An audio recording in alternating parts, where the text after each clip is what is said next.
We are going to learn about the man-made fibers called synthetic fibers. In that, the first one is nylon. Nylon is one of the artificial fiber which we can make it in the laboratory. How we can able to make in the laboratory? What are the raw materials? Let us see that for preparation of nylon, we can take coal and water and air. These are the three materials we are taking. And the chemical units which are used here are polyamides. Poly means many, amides. So these are the chemical units, many they are present in this particular nylon. So polyamides, they are the collection of monomers, small units called the monomers combined to form the polymers. So here what are the monomer units we are using means hexamethylene diamine. Hexamethylene diamine and adipic acid. These two are added with each other, and finally we used to get solid chips of polyamides. Solid chips we used to get.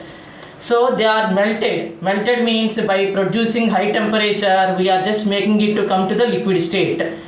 They are forced through heated spinneret. Here spinneret means it is having different size holes. If at all we need that very thin fibers of nylon means small holes spinneret we are supposed to use, and if at all thick fabric we need it means then we have to select the spinneret which is having bigger size holes. So after solidification, solidifies as it cools, and then we used to get that nylon fibers. Nylon fibers. In this way nylon is prepared in the laboratory.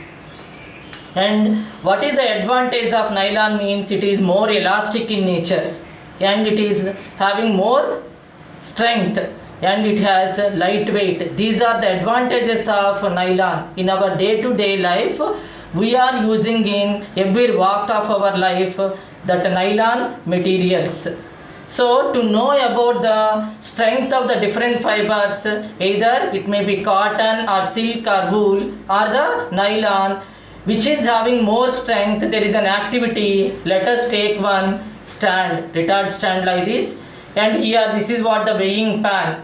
This is what the weighing pan, and this thread is made up of cotton thread. This is the cotton thread we are taking, and we are tying it to the weighing pan, and slowly you just put on weights in that weighing pan. At one stage the cotton thread breaks, and you note down in the tabular form. Yes, it may be just broken down at 100 grams like that. Just note down in the tabular form. Same to same we are supposed to do the experiment with the silk thread. In the place of cotton thread we are replacing with a silk thread, and in the next experiment in the place of silk thread we are changing it with woolen thread, and finally we are testing the strength of nylon. So here this is the retard stand and weighing pan, and here this is what the nylon thread. This part is nylon thread.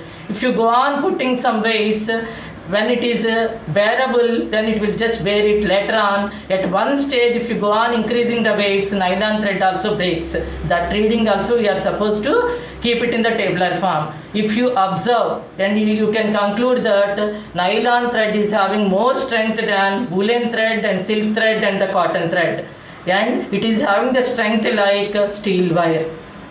And where we are using the nylon in our day-to-day life applications, let us see. In the fishing nets we are using the nylon, and for making the ropes we are using it, for making parachutes they are using, for making the tents we are using the nylon.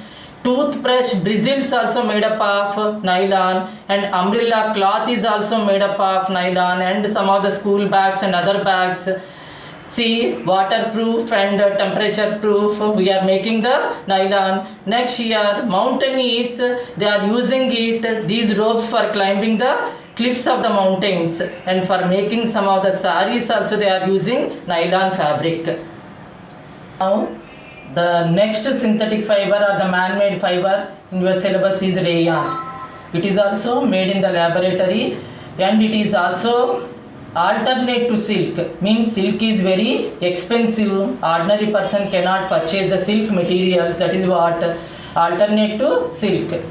Normally silk, it fascinates us means because of smoothness and all, the texture is very nice, so the people they would like to put on this silk. Sources for making the rayon, number one is wood, second one is bamboo pulp. Bamboo means veduru mokka, bamboo pulp. And we are taking the cellulose fiber. Cellulose means the cell wall of any plant cell, it is made up of cellulose. That fiber also will be used. Prepared from sodium hydroxide. NaOH is a formula for sodium hydroxide. And carbon disulfide, CS2 we can say, carbon disulfide, and plus cellulose which we are getting from the bamboo pulp and the wood pulp. This also forced through spinneret into solutions of dilute sulfuric acid.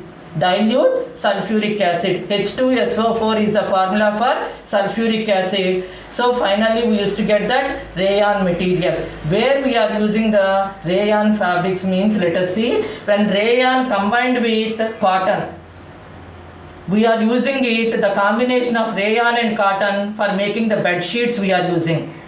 And rayon plus wool, rayon when it is combined with wool, which is natural actually, cotton and wool both are natural. When they are blended with natural fiber, we can able to make some carpets, fashions and furnishings.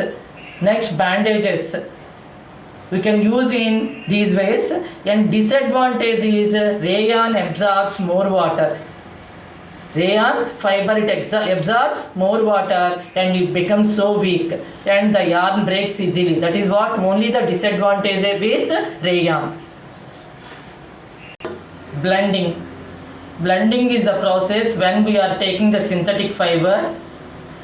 If this synthetic fiber is having any limitations or drawbacks, to overcome that we are using one or more natural fibers with that. Then mixing with the natural fibers, we can able to overcome the limitations of the synthetic fiber. So for example, rayon, sometimes it may be combined with cotton, sometimes it may be blended with wool. And nylon fiber if you take, it may be blended with polyester.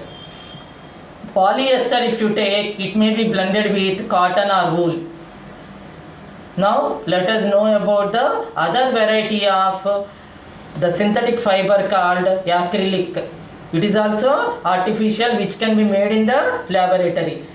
We are calling this one as alternative to wool. So fake fur. To get that woolly materials, normally we need to grow more number of sheep so that we can get plenty of wool. So it is sometimes they may get diseases and all. They plan to make that synthetic fur or the fake fur. Acrylic is nothing but the fake fur, which we are calling it as alternative to wool. Next, prepared from coal, oil, water, air and limestone. CaCO3 is the formula for limestone. In that, two spinners we are using. One is called dry spinning method and the other one is called wet spinning method. If the dissolved polymers are extruded in warm air, we can call that one as dry spinning. If dissolved polymers are extruded into a bath and then dried, that is what wet spinning. And it is cheaper than woolen fabrics. Normally if you go to the market and in the shop, if you ask the woolen sweater or anything, pure wool means it will be in thousands. But when we have this acrylic made fiber, it will be cheap. So cheaper than woolen fabrics. Next, where we are using it in our day-to-day life. For making the socks we are using sportswear. Next, sweaters, carpets, luggage bags and vehicle covers. And only one disadvantage with this acrylic is catches the fire very easily. So normally when we are using that synthetic material, it is very easily catches the fire while we are cooking the food or while we are working nearby any machinery and all. We need to keep the cotton made apron but not directly using the synthetic wear. See, if you go to the market and ask about any Coca-Cola or Thumbs Up or any other pickle packets which are kept in the polythene covers and all. Normally underneath that we can able to find that code 1, code 2, code 3, 4, 5, 6, 7 like that. And in that PET means polyethylene terephthalate. Polyethylene terephthalate. The bottles are made up of, most of the bottles, the Thumbs Up and Coca-Cola and drink bottles, they are made up of polyethylene terephthalate. It is recycling type of plastic. And if we take the second code 2, this is high density polyethylene. High density polyethylene, HDPE means. This is also recyclable material. Next here, if you take PVC, code 3 is PVC, polyvinyl chloride. Polyvinyl chloride. For making the water pipes and all, we are using the PVC. And it is non-recyclable material. Next, polypropylene. Here low density polyethylene, code number 4, low density polyethylene. LDPE means, once again, low density polyethylene. Next, the code number 5, it is polypropylene. Polypropylene, PP. Next, code number 6 is polystyrene. PS means polystyrene. And other variety of plastics comes under code number 7. If you go to the market and ask any winter wear or the summer wear, first they is to give that some of the polyester material. It is one type of artificial fiber. Example, terling. It is wrinkle free. Wrinkles means mudal paddam. Next, comfortable to wear. Polyester, it is very comfortable to wear. Cotton means when you use the pure cotton materials, when you wash it, there is a possibility of shrinking. So, when this terling material, when it is combined with cotton, we are calling it as, when it is blended with cotton fiber, we are calling it as terrycot. So, here cotton it shrinks after washing, but when it is blended with the terling, we used to feel that there will be no question of shrinking. So, this is familiar material, terrycot, we are using the shirts and all. Next, terling, when it is blended with wool, we used to get terry wool. In the winter season, we are using this. Terrycot in the summer season, some people they prefer to wear. Next, easy to wash and easy to dry. Next, prepared from dicarboxylic acid. Prepared from dicarboxylic acid and dihydric alcohol. These two, when they mix with each other, there is a chance of making that polyester material. And for making the soda bottles and boats also, we are using the polyester. Now, plastics. The morning when you get up from the bed to night when you go to bed, we are coming across different varieties of plastic we are using. See, first we are seeing that we are breathing air and we are drinking water, and next to that this plastic plays a key role in our life nowadays. They are mainly of two types. One is called thermoplastics and the other variety is called thermosetting plastics. If you observe that molecular arrangement here, we are able to see that linearly the molecules they will be arranged in thermoplastics. Easily they will be deformed. Easily they can be deformed. But thermosetting plastics, they are having cross-linked. See here, the molecules are cross-linked with each other. So once they are molded, again melting and getting the different shapes, it is very difficult with the thermosetting plastics.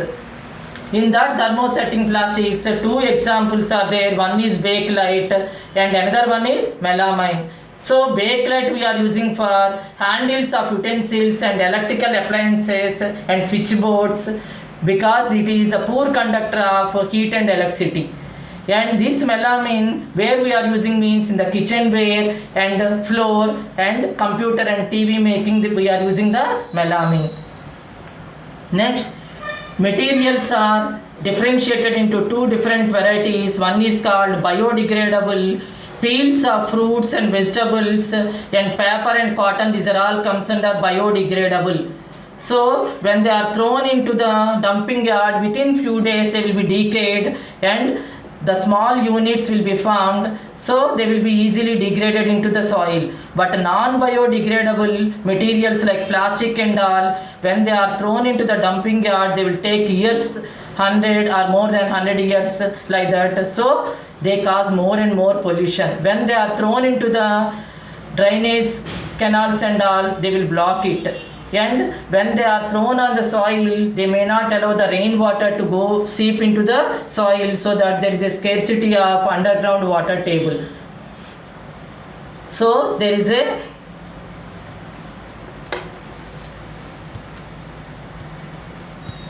thick plastic covers are available in the market.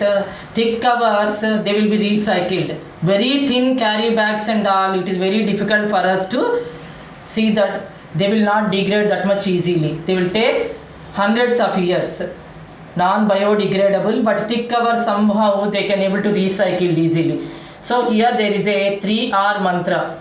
3 R's means, first R indicates reduce. We have to reduce the usage of plastic. Second one, reuse. We have to use the same cover for 2 or 3 times like that. And it can be recycled. Some of the plastic materials, they can be recycled. In this way we can able to reduce the plastic pollution. Next, some people they say that 4th R also there. That is what 4th R indicates, it is recover. And now presently they are saying that 5 R's. 5th R indicates refuse to use the plastic. We are supposed to refuse. We are not supposed to use the plastic bags and all. Thank you for listening, and you go through the lesson and answer all the assignment questions.